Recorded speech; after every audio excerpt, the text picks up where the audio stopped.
tablets naman sa mga estudyante para sa kanilang online learning with internet. At sino ang hindi makakalimot sa madilim na yugto ng ating bansa? Ang pandaigdigan na pandemya. At sa pag-asik nito ng peste, kaagad nagpatupad si Yorme ng 24/7 na testing facility at vaccine drive-thru laban sa pandemya na merong dedicated na vaccine storage facility sa Santa Ana Hospital. Pumili rin siya ng mamahaling gamot kagaya ng Remdesivir, Tocilizumab, at Molnupiravir para sa lahat ng nangangailangan noong panahon ng pandemya. Hindi doon natapos ang mga solusyon na naisip ni Yorme para labanan ang pandemya. Dahil sa kakulangan ng mga paggamutan sa buong bansa, ang Batang Maynila ay mabilisan nakaisip ng solusyon. Ang Manila COVID-19 Field Hospital, ang paggamutan na itinayo sa loob lang ng 52 araw na gumugon sa kakulangan ng mga hospitals sa panahon ng pandemya. At dahil dito, maraming buhay ang nailigtas ng itinayong paggamutan. Dahil sa sama ng ekonomiya tulad ng pandemya sa buong mundo, ipinatupad ni Yorme ang Food Security Program na sa loob ng 8 buwan, siya ay namahagi ng food boxes sa 700,000 families. Awa ng Diyos, walang nagutom sa lungsod ng Maynila noong panahon ng pandemya. Hindi rin niya nalimutan ang matagal ng pinapangarap ng kabatirang Islam. Ang magkaroon ng sariling libingan sa syudad ng Maynila. Sa pamumuno ni Yorme, umaliwalas, umanatag, at naibalik ang talog ng Maynila. Kinilala ang lungsod ng Maynila ng iba't ibang ahensya ng gobyerno, mga lokal at international na organisasyon. Rest assured to each and every one of you here, when we pray, Papa Manila, do it again.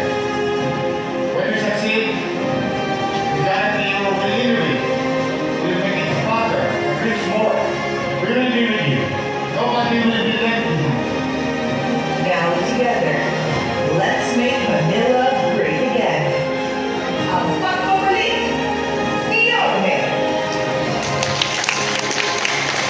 At sa mga pagkakataon dito, isang malaking karangalan po para sa amin ang ipakilala ang isang leader na kahit kailan ay hindi tayo iiwan sa gitna ng laban natin sa pandemya.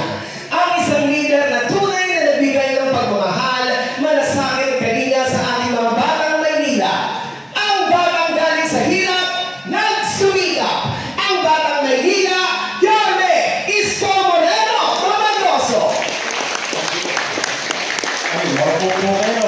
Thank you very much. Thank you. Magandang tanghali sa inyong lahat. Hi! Hello! Hello! Hi! Pasensya na kayo. Naabala namin kayo sa inyong kanya-kanyang gawain, sa kanya-kanyang inyong paralan. But thank you very much for your time. At kahapon yata, galing pa kayo ng Batangas. Kahapon, salamat sa inyo rin dahil natungo sa amin at napamulakan din yung paanyaya namin sa inyong kanya-kanyang SBDA. Masaya-masaya kahapon ang mga magulang at guro na kasapi ng mga organisasyong nabanggit. But today, we wanted to spend important time with you before tomorrow. Umpisa na. 46 days to go. Mag-uumpisa na at 46 days from now ay darating na ang araw ng paghuhukom. Kami didesisyon na ng taong bayan.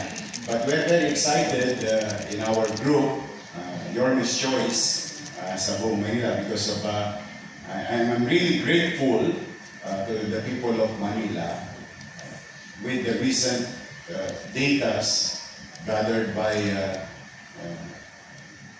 institution who manages our surveys in the country. No? Yun naman pinagpapauna ko salamat. But as you all know, ako lagi let up. Wala naman akong pahinga. Gagawin ko dapat kong gawin. Ngayon bilang isang kandidato, ay tayo lalabas sa taong bayan. At aakapin natin ang kaya natin akapin. Ay naman, kung meron man ako maibigay na kapanatagan sa inyo, huwag kayong mag-alala, hindi naman kayo makukonsumi ngayong araw na ito. We will never say things that may hurt my opponent. Kasi for the past 4 months, nalulungkot ako sa Maynila. Lahat yata ng masakit na salita, natikman ko. At the irony of it is, these are the same people who are with me doing things in the city of Manila under my watch. Magkagaling pa man, hindi ko na lang pinapatulan. Although sa umaga, ako kanilang almusal. Sa tanghalian, sa hapunan, at yung isa naman, ginawa kong pulutan sa inuman. But I always do believe, hindi mo naman kailangan manghila ng parang ng iba para umangat ko.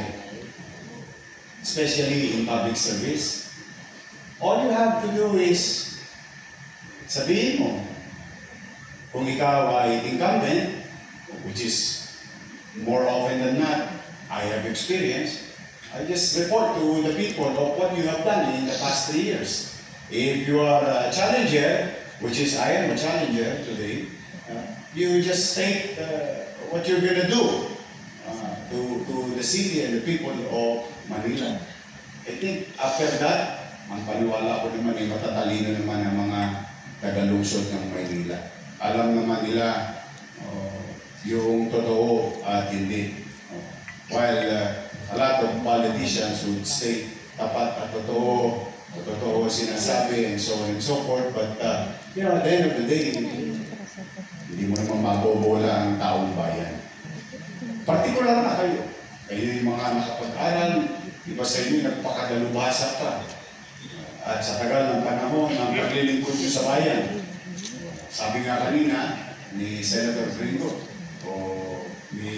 kayo nagsimula, ni JTB, nagsimula kayo, guro, hanggang sa ma-achieve ninyo yung inyong mga kanya-kanyang posisyon. At yan, hindi nyo na-achieve nang nagpa-picture lang. O inayos nyo lang yung buhok ninyo. O nagsuot lang kayo ng balot saya. Lahat yan ay pinagtipunan ninyo. Yung karerang tinahak ninyo. Hindi yan nangyari overnight. At I do believe, huhulaan ko lang, marami rin kayong stumbling blocks along the way before you have achieved your position. In fact, marami rin sa inyo nakapagsalita ng hindi maganda. Dala ng kompetensya. Tama ba? Okay. Pero that's water under the bridge. Why? Andiyan na kayo. Napagtagumpayan nyo na. Bakit? Sumunod kayo sa proseso. Naniwala kayo sa sistema. Na what matter most is the result. No matter how hard it is, nobody will ask you how you got there. You got there in your position. What they will ask, yung simula ka at nung natapos ka. Nobody is interested what happened in between. Ganyan din ang pag-gobyerno. Alam niyo, for one, is a product of public education system. Napanggit kanina ni JTB. Sa totoo, may masigit pa rin. Dahil ako, produkto ng Tulungan Center. Pero kung inabot niyo yung Tulungan Center noong araw, ayun, nandun ang daycare. Ayun, daycare ako sa Tulungan Center, sa Del Mar. Kung may taga-tundo rito, inabot niyo yung mga panahon na yun. Yung kinatatayuan ng Gat Andres Bonifacio Hospital, yun ay dating tulungan center sa Delpan. Doon ako graduate. Kasi ang bahay namin, yung parola. Nung wala pang ICTSI, MIP, Manila International Port. Nung araw, ang tawag doon, parola compound. Walang area A, walang area B, area C, gate 1, gate 2. Walang gate yun. Isang bibig lang yun, simula sa Petron at San Miguel. At wala pa yung flyover. So, after ko graduate doon sa Tulungan Center, doon ako nag-enroll sa Rosario Almario Elementary School. Noong ako'y 7 years old na. Section 23.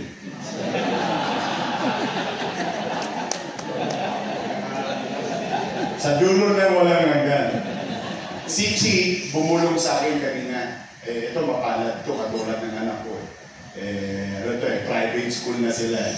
Sabi niya, ano ba yung ibig sabihin ng sinabi ni JTV na Section 1? Sabi ko, ganun talaga.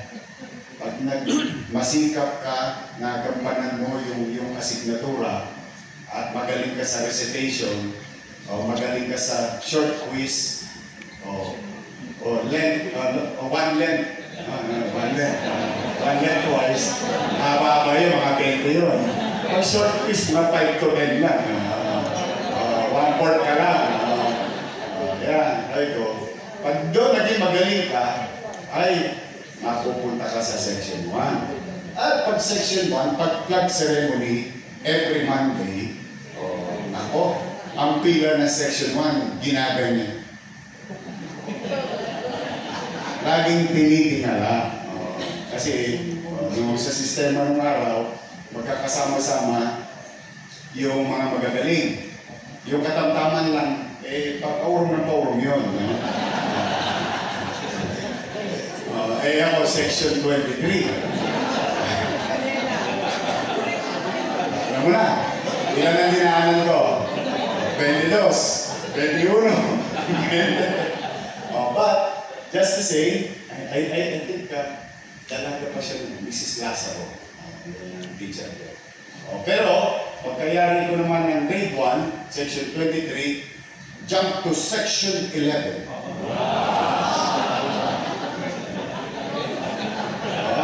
Laki niya. Kasi nung araw, yung lapis na itim, kapatid ng daliri ko yun. Dahil yun ang pinapalo sa akin ng nanay ko, sa daliri ko, kapag yung pagsusulat ko parang manok. Kaya nung araw, nung grade 1, familiarization of letter. At saka paano yung ano tawag yun? May grading yun. Tapos yung pagkakalinya, pagkakapantay-pantay, indent, margin. Ako, kulata ito sa nanay ko ng araw. Kaya napilitan akong maging masinop sa pag-aaral. From Section 11, boy ko naman, namimit ko pa, masasakitin na nga lang, si Mrs. Laseste, yung teacher ko. Nung grade 2, na first honor ako. Alam mo, JTV ha? Pagano'n, na first honor ako ni Mrs. Laseste. In fact, naging problema pa yun. Tingnan ninyo, talaga ang buhay ng mga mag-aaral ninyo. Hindi lang nila maikwento sa inyo on a personal level. But imagine this. Yung nanay ko, tinatawag ni Mrs. Laseste, takot na ako. Kasi nung araw, I don't know, Chico, sa inyo, ganun din. Nung araw, pag ang nanay mo pinatawag ng teacher, pag-uwi mo, kung nataabuti mo, lahat ng hanger. Yung hanger nung araw, alambre. Yun yung pag-umarin ka, sumasagot ka. Baluktot na yung hanger, dinidiretso pa ng nanay mo. Tatama sa likod mo yun. So, ninenervyos ako. So, dumating na nga yung nanay ko, kasi sabi ko, tawag ka ng teacher ko. Bakit? Anong ginawa mo? Eh, nanay ko ay waray. Medyo, ako, no? Sabi, hindi ko po alam. So, pumunta siya. Eh na, noong pauwi na, makita ko na, nahanda ko na yung wepax ko. Dahil, you don't want your mother to be present in school. Yes.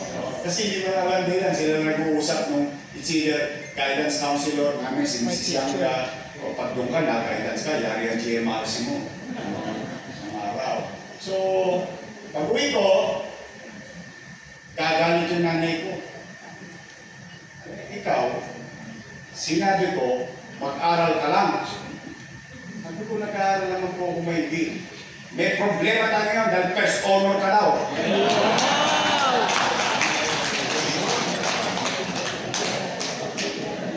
Siyempre ako bata, na-confuse ako. Di ba dapat matuwa yung nanay? Pero alam niyo pala bakit? Kaya pala sa kinausap yung Mrs. Ceste, pinaghahanda ako ng damit para sa Recognition Day. Eh, problema yun. Eh, wala naman kami choppy. Eh, pinagbabarong. Siyempre, toast gas yun. Talagang, ano yun, masakit sa ulo sa nanay ko yun. Saka sa tatay ko. Maswerte mo naman, may kapitbahay ako kasi size ko. Nakahiram ng damit yung nanay ko. Kaya lang babae yung size ko. At ipaalala ko lang sa inyo, dahil malamang sa hindi, sinuot nyo din to. Naalala mo ng dekada 80 yung long sleeves ng babae, may rapples. Yun ang suot-suot ko.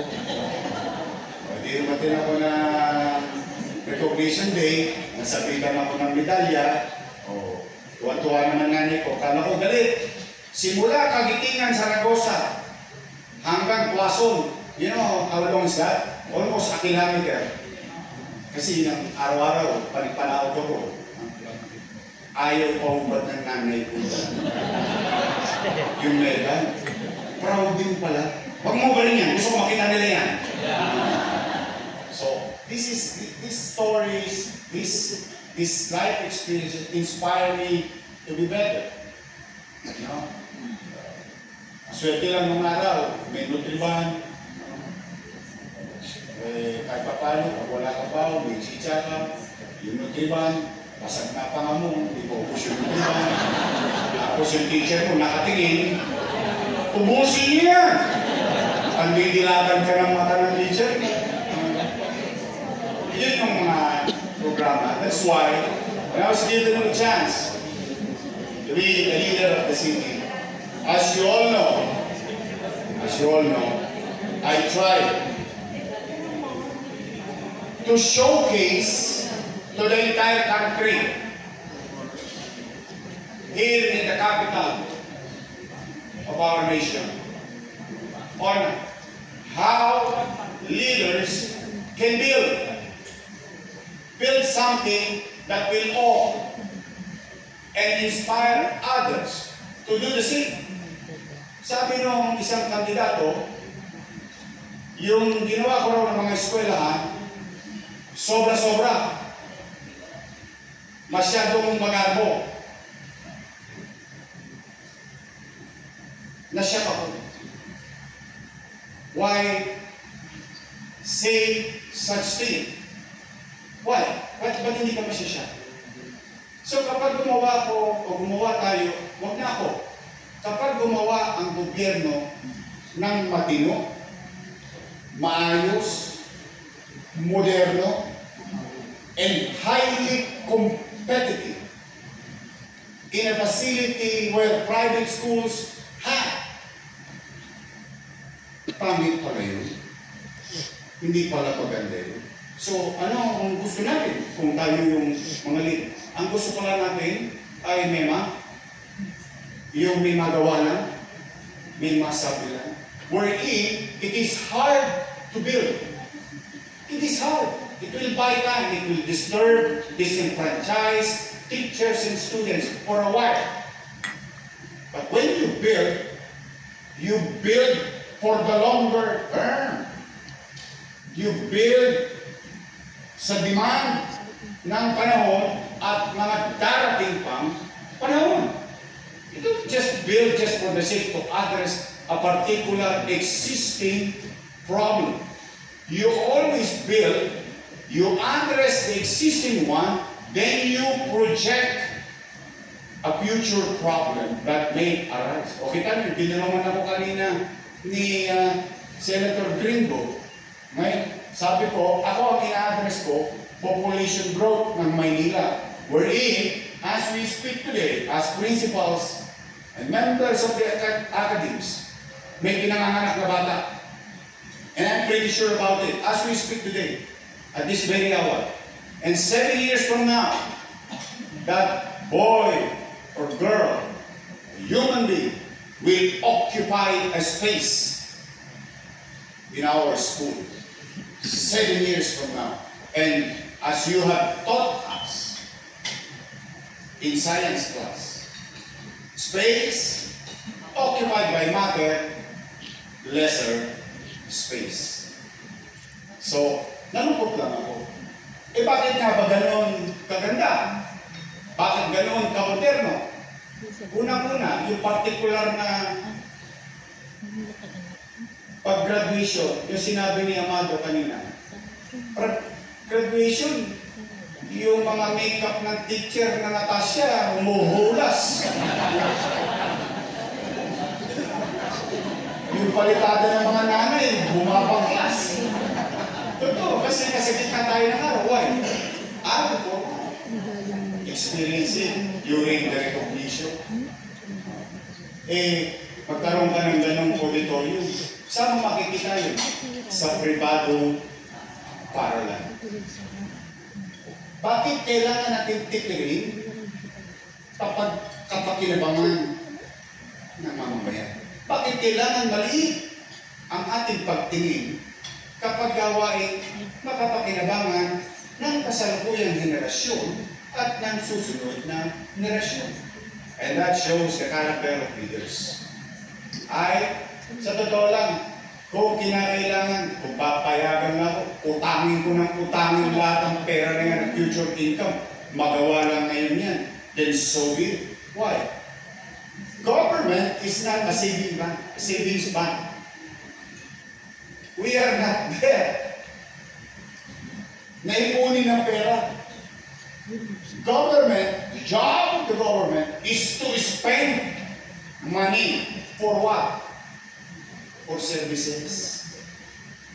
Addressing current problem and addressing perennial problem and addressing your future growth as a city government where people live in your jurisdiction. Ayun po yung aking kaalaman sa pagbubuklyan. And that's how I understand deeply Mr. Lee Kuan Yew. What you see now is just edifice, but there is a principle behind it. Why in less than 50 years, upon assumption of office, mas worse pa ang Singapore sa Tondo 50 years ago during the time of Prime Minister Lee Kuan Yew. And before he stepped down, Singapore became first world country. Why? Because he always projected. Inaabatan ng mga leader ng pamahalaan nila yung future na masamang epekto ng mga bagay-bagay. Ngayon, masama bang mangutang ang gobyerno? Huwag na tayo ngayon, tatanggaan natin pare-pareho rito, trilyon ng utang ng national government. May naramdaman ba tayo? I mean, let's be honest to ourselves. But in our case, natikman ba ng tao? Napakinabangan ba ng tao? Nagagamit ba ng tao? At magagamit pa ba ng mga ipanganganak sa kasalukuyan pagdating ng araw. Yes. Sa totoo, para lang sa kaalaman nyo na rin, totally, magandang audience ito dahil parang naman kayo sa mathematics and science. Or, yung favorite subject ko, si Mr. Orense, aralin panlipunan. Anong araw may aralin panlipunan? Meron pa ba ngayon? Yes, 80. Paborito ko. Kabisado ko lahat ng ministry ng araw. Pinakakabisado yun eh. Ministro ng pangkalakal, ministro ng kaligtasan, and so on and so forth. But anyway, tingnan ninyo. When I assume office, walang pera ang Manila. Pero wala kayong narinig sa akin sinisiko na karami. And I challenge each and every one of them, and all of us here, wala kayong maririnig. Ang iniwan sa akin, bangkarote, zero. I move on with our lives. Saka maganda rito, sanay ako ng wala.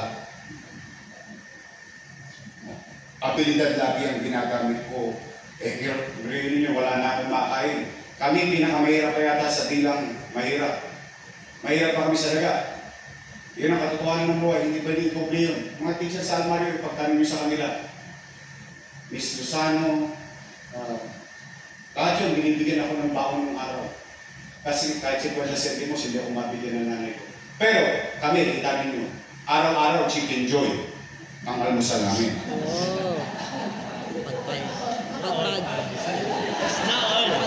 Ang tanghalian ko chicken joy.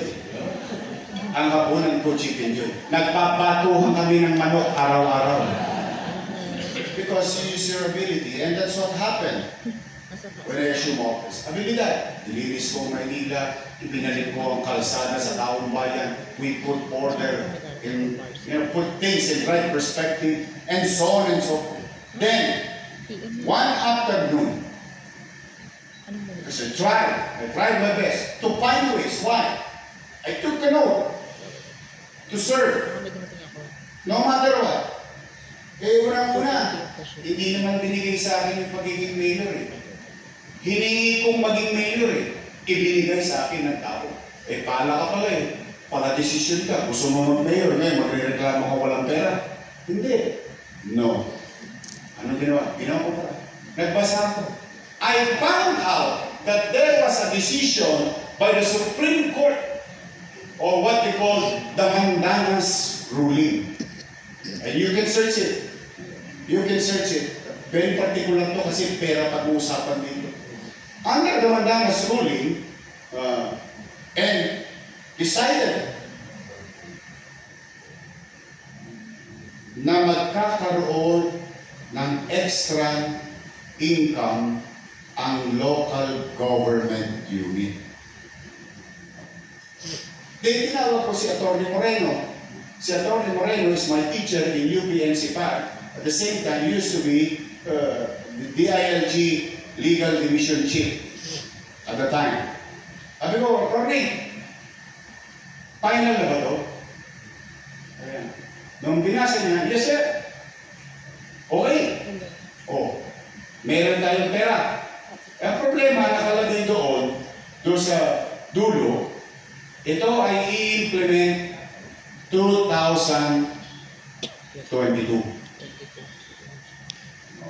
Sabihin, decision ng 2020, dahil para hindi magulunan ng gobyerno o national government, i-implement ng 2022. Anong ginawa ng mayor nyo? And it's on record. Sumulat ako sa DBM. DBM, please state how much we're going to get with this decision. Sumagot ang DBM. Sir, hindi namin kayo pwede bigyan ng assessment of your windfall. Sabi ko, bakit? Sagot ako ulit.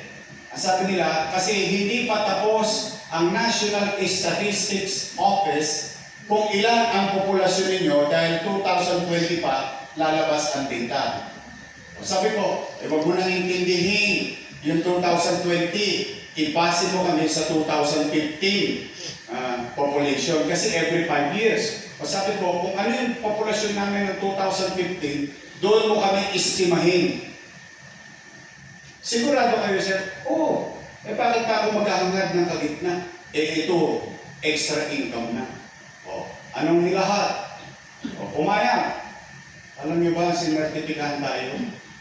Extra 800 million pesos. Wow!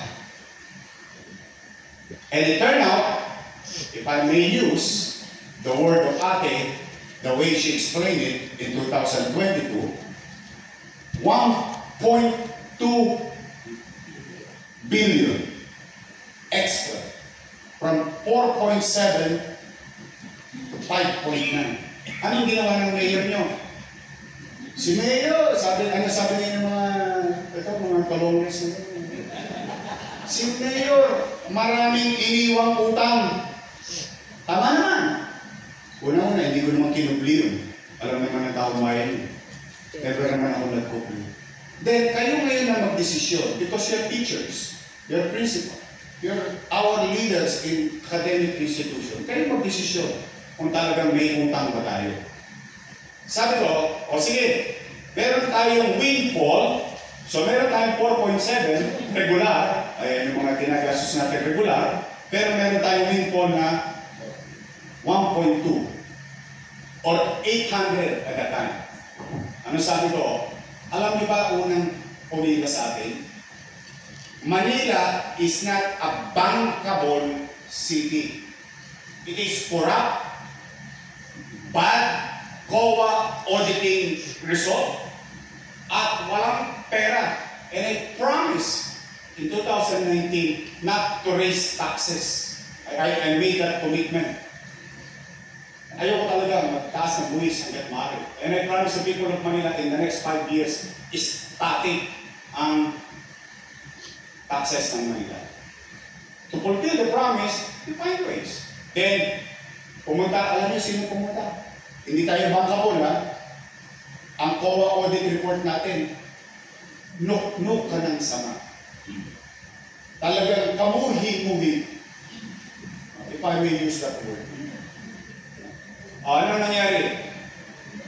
Pumunta Land Bank. Sir, uy, nabalitaan namin, nakapag-sertifika ka na. Ng alin? Ng future income. Ang talas yun naman. Bangko ng sino yan Land Bank? Sir, baka gusto mo, gamitin na yan. Ha? Pwede ba yun? Yes, sir. Pwede na namin i-advance yan. For a fee. For a fee. Tama naman. Ibig sabihin, sa madaling salita, pag nag-uusap kayo ng bumayo, pare discount naman. Parang ganun yung concept. Then, the day after, nabalitaan ng DBP, nagpunta Land Bank. Sir, ano yung bakit Land Bank lang? Nagpilahan ang bangko ng gobyerno from our situation. Para lang ka-idea tayo what happened in the past. Dito na. Siyempre, magkano interest rate mo? Bulungan kami ng Land Bank. The following year ulit, bulungan kami ng DBP. Nung alam ko na presyo, sabi ni DBP, ganito lang. Sir, tatapatan namin yan. Pagdating ko naman kay DBP, sabi nila naman, tatapatan. Sir, bababaan namin yan. Turn out, we've saved so much interest rate.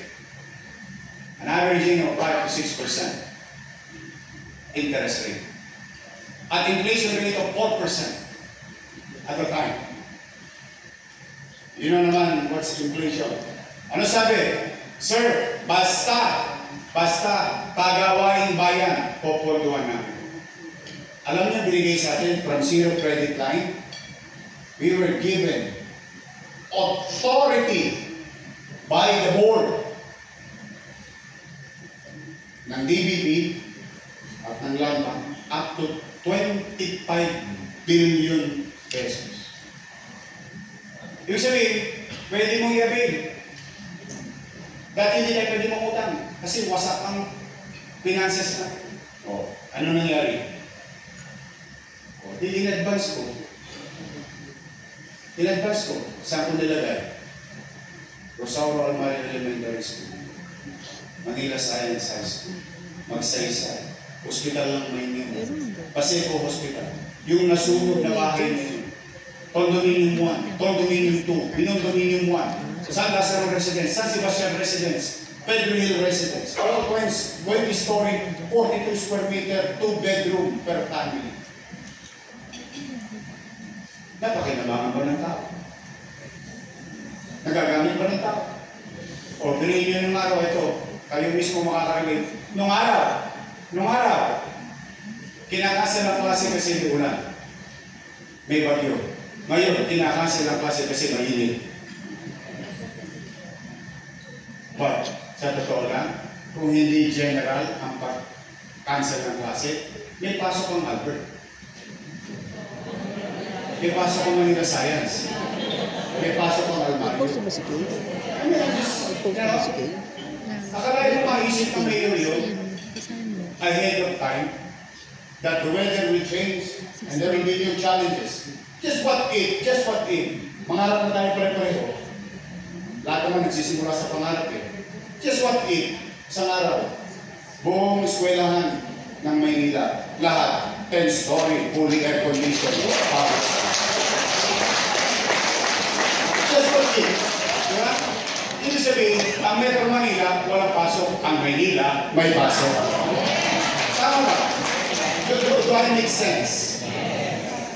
Yeah. Ang tanong ngayon, kayo ngayon ang tanong, ito ang exam. May exam kayo. 15 billion payable in 20 years. Tanong ko sa inyo, may utang ba tayo?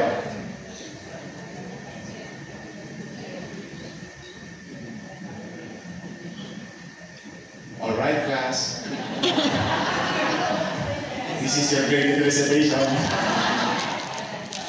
May utang ba tayo? Wala! Why? Kasi ang pinababayad natin, windfall. Ang pinababayad natin, manday na schooling. Ang pinababayad natin, hindi na galing sa regular na income ng syudad bilang isang syudad. Mandanas rolling na. Nung ipinaliliwanag ko yan kay JTV, kay Joey Uy, yung mga konsyal ng Maynila, na-shock sila. Meron palang pondo. Paano mo naisip yun? Ang tawag po doon, financial engineering. O tingnan ninyo, and I'll give you savings. Bukod yung actual na napakikinabangan, bibigyan ko pa kayo mga taga Maynila ng savings. Can you imagine? We build it, contracted it, in a cheaper manner. Ulitin ko in a cheaper situation. We contracted it, lock up. Kalahin mo nag-gera sa Ukraine? Yun, may labo ka usap, palayo na palayo. Tignan natin kung may value ba yun. Ano unang tumaas? Gas. Petrolyo. Pangalawang tumaas? Bigas. Bakal. Pangalawang tumaas? Raw material for cheap building. Bakit? Kalahin mo, pati wheat, bakal at wheat, ang Ukraine ay isa sa pinakamalaking supplier sa buong mundo. Ang problema ngayon ng contractor, hindi niya ako pwedeng similin ng adjustment. Bakit? Order na eh. So nakabili ako ng bakal, and I will do some inflationary concept. Nakabili ako ng bakal, piso ngayon. Kung yung bakal, the same piso, bibilin ko 10 years from now at 4%, how much is the growth? 40%. So my money should be 1 peso and 40 centavos for me to buy the same amount of bakal. Tama mali? Yes. Then I just save you 40% of whatever is going to be the price in the next 10 years of our lives. Yes. mahirap mag-gobyerno. Tama. Ang pag-gobyerno, para maging successful ka, kailangan meron ka nito. Kapag wala ka nito, hindi mo magagamit ang utak mo. Kasi kung may malasakit ka, ang unang mong gagawin ang paraan at tatakbo ng pusa ang utak mo. Buti na lang, 88 ako sa mathematics. Ang favorite ko, algebra, nung araw. Hirap na hirap ako doon sa trigonometry. Hanggang ngayon, hindi ko pa nagagamit yung trigonometry ko. But the thing is, kaya ang tanong ko sa inyo, ito dito dinidiscuss publicly kasi people get bored about numbers, people get bored about how it's being done. People would always say, this is A and result is B. That's the people understand. That's what the people understand. But I think, I do believe, I'm now in front of intellectuals who have this kind of discernment and analogy, or you have analytical mind to tell whether a person is lying or not. Not the irony of all these things. To end this, I did not do it alone. Why is it ironic? I always give credit where it's due. Yung mga nagsasabi ngayon ng masasakit na salita sa akin, kasama ko silang gumawa nun eh. Why is it ironic? Because they're singing different song today. Kaya hindi nyo napasin ano sinabi ko kanina. Matatalino naman ang mga taga-Maynila. Mabobola ko ba yung mga yan? Umaasa na lang ako. Talagang matalino ang mga taga-Maynila. Ang masakit nun, lahat sinasabi, masama yung ginawa ko. Ngayon, sinasabi, pero nung araw, puro papuri yun. Palakpak dito, palakpak doon. Gumugupit pa ng ano yun, ribbon. Nung araw, lahat tama. Ngayon, masama na. And that, iiwan ko sa tadhana.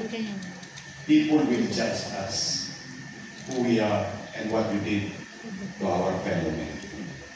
Ang kanso, tobogin mo man ng ginto, tanso pa rin. Darating ang oras, ang ginto, uhupa, lalabas ang tunay na kanso. Kaya ngayon, ako'y nandito upang ipagpasalamat sa DCS family. Why? At the height of the pandemic, when I saw Secretary Liling Briones, used to be our dean in UB-NCPAC. I saw the interview because I've been sleeping in City Hall for the past 3 months at the time. Never single day nag-uwi ako sa pamilya ko. 3 months ako natulog sa City Hall. And I saw that briefing of Secretary Liling Briones, and she said, very specific, we will not stop our school, our study. We will adapt to online learning. Immediately, that same night, I asked Felix to call emergency school board meeting. And thanks to them, Director Lin at 10 ng mga kasama niya sa DCS and SPDA. In just 3 days, we've raised 1 billion peso realigning things that are not needed under the online learning system. And another 200 more or less 5 days after. That's why, please, kayo man lang testigo ko dito. At least, in fact, even Secretary Liling Briones took note and made it and said it to the entire school board in the country during that meeting. Kaya yung siyudad ng Maynila, meron tablet yung mga estudyante nila. Binigay ng city government. Binigyan pa ng internet. We became the model. In fact, bibigyan ko idea, visual na lang. Ito requirements ng makina. Ang binili natin, ito. We're above to the system requirement with regard to the doctor. Walang tos ka sa nanay, walang tos ka sa tatay, pati internet, sagot ng city government. That's 300 million pesos. Internet alone. Ito na yung sinasabi ko kayo this dito. 10,300 teachers, 11,000 laptop ang binili ng syudad ng Maynila para sa mga teachers natin na may internet. Ano? Nakaraos ba tayo? Yes. Nakatawid ba tayo? Yes. Hindi na sugatan ng mga guro. Hindi na sugatan ng mga nanay at tatay. Sa hirap ng buhay, hindi na sila napagastos. Kundi salamat sa Diyos, salamat sa DCS family, salamat sa school board, salamat sa city government. Nakaraos tayo. I would like to take this opportunity kasi ngayon ko na kayo nakita lahat after everything said and done. I owe it to you. I don't ako pagka-credit where it's you. We always give that. Ngayon, ito na, darating na tayo. Sa Mayo, matanong ko lang kayo. Ito, wala naman tamang sagot, wala mga sagot. Hindi ko lang alam kung napapansin nyo. Yung napapansin ko. Pero may na sa inyo magaling. Bakit? Mamamayan kayo na Maynila. Kahit na umuwi kayo sa Marikina, kahit na umuwi kayo sa Bulacan, kahit na umuwi kayo sa Cavite, kahit saan pa kayo umuwi. Alam ko, at the end of the day, most of your time, you stay in Manila. Matanong ko. Napapansin niyo ba parang dumudugyot ang Maynila? Then, you tell your families, tell your friends, tell your colleagues in the academic institution, you tell them, iawa ang Diyos, sa tulong ng taong bayan, lilinisin ko ulit ang lungsod ng Maynila.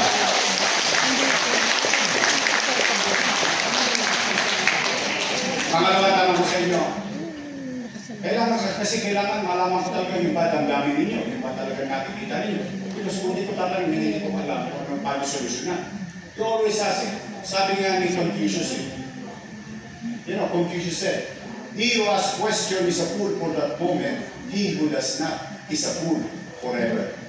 Then let me ask this. Kayo ba late for the past year? Weeks and months. Nakakaramdam ba kayo ng pangamba pag gumagabi na? Yes. Talaga? Talaga? Nararamdaman niyo? Na wala kayong kapanatagan? Na hindi, kumbaga, yung alam mo yung uuwi ka na lang. Whether nakataksi ka, nakaservice ka, pag nasa stoplight ka, kinakabahan ka. Totoo? Nagbalikan na naman ng mga tulong sa Maynila. Nawala na yan. Alam niyo bakit nawala yan? Kasi habang tulog kayo, may gobyerno pa sa lungsod ng Maynila. Then, take this as a matter of hope and anchor on it. You tell your friends, tell your families, and your environment, you tell them, I guarantee you, ipapalik ko sa inyo ang kapanatagan ng pamumuhay sa lungsod ng Maynila. We will do what we have done in the past. We'll make this matulogis na to. Kasi tayo nasa batas, susundin natin kung ano nasa batas. We'll bring back order in the city. We'll claim the city. And alam niyo ang maganda ron? Walang tosgas yun. Puyat, pagod, pagsisikap at abilidad lang ang puhunan ng gobyerno nito. Why? We have DPS. We have trucks. Pero tayo magpawalis. May mga JO tayo. Kaya lang yung mga JO, na regular na JO sa City Hall, hindi sumusweldo. Pero yung JO bago, Yan, sumusweldo. anyway, if you want to say this, I think you have this maliwanag naman ang pandinig nyo sa usap-usapan sa Manila. So, those are the two things. Then, I'll go back on where I started. I'm going to bring back MBN. The way it was relayed, Secretary Ling, with due respect to her as our dean, and my professor in UPNC to bring back MBN. Minimum. What's MBN? Minimum basic needs. Education, healthcare, housing, and jobs. The way you saw it kanina, yon ang MBN. Hindi ko kayo mapapayaman. And I challenge any government official. Nobody can promise I go on na mapapayaman kita. Pero ang gobyerno, as a general rule, whatever forms of government, monarchy, socialism, communism, federalism, and whatever forms is that, or meron ang gobyerno. Ang kaya gawin ng gobyerno, mapataas ang antas ng pamumuhay ng kanyang mamamayan. And you will get it addressing the minimum basic needs. Maayos na eskwelahan, may masisilungan kapag tag-ulan. May mapapasukang trabaho, pag nagkasakit ang pamilya, maayos na healthcare system sa kanyang lugar. That I commit to each and every one of you and your group, your people, and the people of Manila.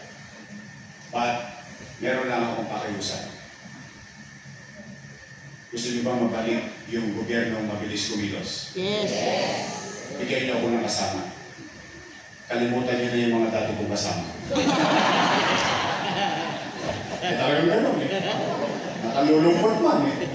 Siyempre, talagang sabi nga sa mag-jowa, pag nag-iwalay kayo, you move on. Pwede ba ako makusuyo? Kung hindi mang kalapisan. And if you believe that I can do better than the others, then bigyan niyo ako ng mga kasama. Nandito yung mga congressman natin. Si Ernest Dionisio, kasama natin sa District 1. Meron lang siyang appointment. No? Si Joey Roy sa 6th District. JTV sa 4th District. Si Apo Nieto sa 3rd District. Si Amado Bagachin sa 5th District. At si Carol Lopez sa 2nd District.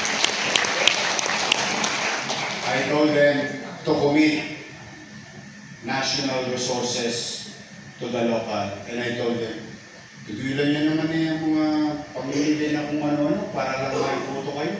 Pwede ba? You put it into something that more beneficial, immediate, and in the long term na mga nasasakupan ng LA committed themselves to me.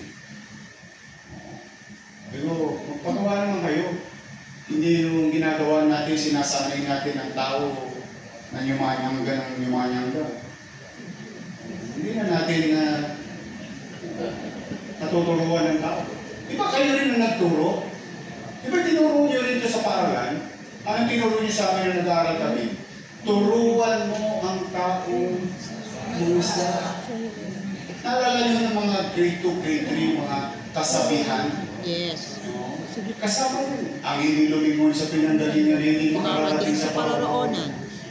Ako, lagi ko sinasabi naman, as a matter of principle, as a matter of practice, ito, practice ko to. What Einstein said.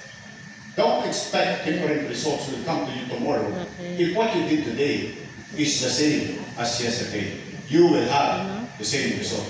Huwag kang aasa na may bagong mangyayari sa iyo kung ang ginawa mo ngayon ay katulad ng kahapon. Pag ikay patuloy na umasa, kasiraan na ng ulo yun. That's foolishness. Kaya yun naman. Kaya po pwede ba, tulungan nyo yung mga kasama ko. O hindi naman para ikampanya nyo, bawal po yun. Pero, ang isang boto mo at isang boto niya, batas lang. Bawat boto ay mahalaga. Tama mali? Pinagpapantay-pantay ng sistema. Boto ng mayaman, middle class, mahirap. Nakapag-aral o hindi, professional o hindi, iisa ang boto natin. Kaya ang bawat boto ay mahalaga. So muli, ang aking naman partner, huwag niyong kalilimutan, may asin pa. Mukha lang siyang 19, pero naintindihan niyo na yun. Taquarels na po yan. No. Siya ay graduate ng Lasal. So siya, lamang lang ako sa kanya. Ako ay graduate ng Ateneo.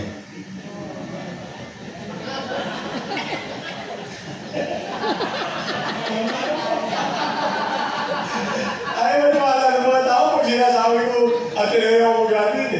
Ateneo de Tondo. Tondo High School. Siya, graduate, particular, all side, political side. So she knows. She understands how the government works. Plus, praktisado sa kanyang ama. Yung ama niya bago naging mayor, 6 years na presiding officer of Sangguniang Pangluso. And I think she can do the job. And I'm proud to tell you, she's my partner in the next 10 years. Kaya mag-isip, I will say.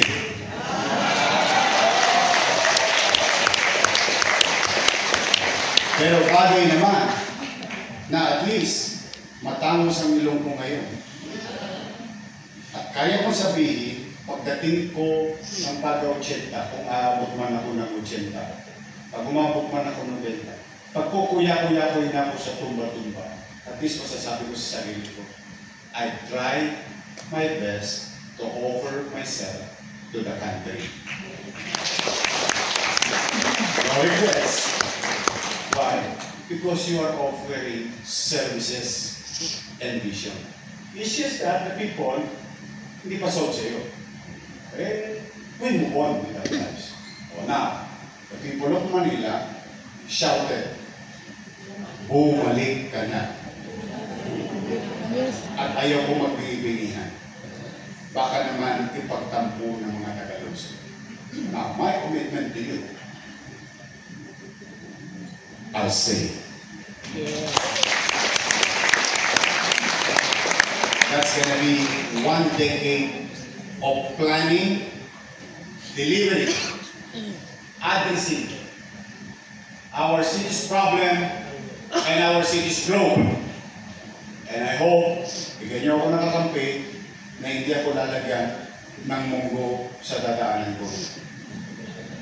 Baka madulas ako eh. Matuntog ako. Pagka minuto ninyo pagdating ng araw. Okay, ang partner ko, si Chi Atienza. So muli, maraming salamat sa inyo. Thank you very much for your time. I know, naabala namin kayo. But again, let's do this. Not for you. Yung iba sa inyo dito, konti na lang ang birthday.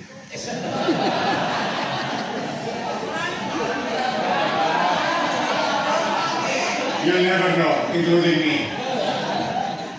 But kidding aside, you'll never know what's going to happen tomorrow. But we know for a fact, at the back of our mind, meron kayong pamilyang iiwanan. At ang itanong ninyo sa inyong mga sarili, anong uri kaya ng gobyerno ko iiwan ang aking pamilya kapag ako na maalam na, kapag ako nagpantay na ang aking bahay? Because it's inevitable. This is a matter of time. At saka una na lang yan. Mauna na sila. Let's do this for our kids. Let's do this for the next generation. If you, I don't want to push you on something. If you believe in my capacity, if you believe in what I did, and if you believe on what I can do in the next years of our lives. But, again, I cannot do it alone. Samahan niyo po kami ng buong Your Misyos. And together, we can make Manila great again. Magandang araw at palahay nawa kayo na po may kapal. Mag-iingat kayo. Manila! God first. Thank you. Maraming salamat po muli. Yorme Isko Moreno Madoso, kasama po ang ating magiging Vice Mayor G. Atienza. Hindi po ang ating po mga magiging congressman sa iba't ibang distrito ng ating lungsod, Congressman Carlo Lopez, Congressman Apple Nieto, Congressman Joel J. T.V. Villanueva, Congressman Amado Pagachin, Congressman Joey Will, Congressman Ernest Junicio.